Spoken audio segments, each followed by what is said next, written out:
S'ils n'avaient pas d'autre nationalité et s'ils étaient présents ici, je ne pense pas qu'ils commettraient de tels actes. Ils n'oseraient pas le faire. Et s'ils osaient, la justice serait là pour les intercepter.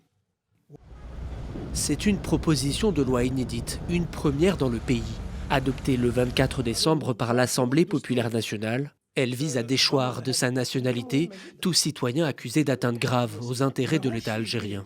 Pour le ministre de la Justice, cette réforme s'adresse avant tout aux Algériens détenteurs d'une double nationalité et vivant à l'étranger. S'ils n'avaient pas d'autre nationalité et s'ils étaient présents ici, je ne pense pas qu'ils commettraient de tels actes. Ils n'oseraient pas le faire. Et s'ils osaient, la justice serait là pour les intercepter. Actuellement, ces individus se trouvent hors du pays et commettent des actes graves, faisant de la logique de l'impunité un moyen d'action. Le gouvernement insiste sur le caractère exceptionnel de la mesure. Il affirme qu'aucun Algérien ne pourra être déchu de sa nationalité sans en posséder une autre, sauf dans certains cas extrêmes, tels que la trahison, l'intelligence avec un État étranger ou le port d'armes contre l'État. Mais pour plusieurs juristes, un flou persiste autour de certaines notions de la loi, comme l'atteinte à la sécurité ou à l'unité de l'État.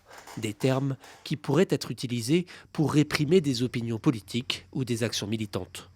Le texte manque de la rigueur et de l'abstraction juridique nécessaire. Il est formulé de manière générale et imprécise, se prêtant ainsi à de multiples interprétations.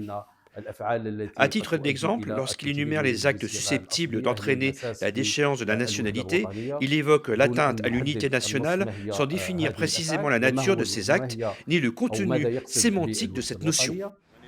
Au-delà de l'aspect juridique, cette réforme intervient dans un contexte politique tendu.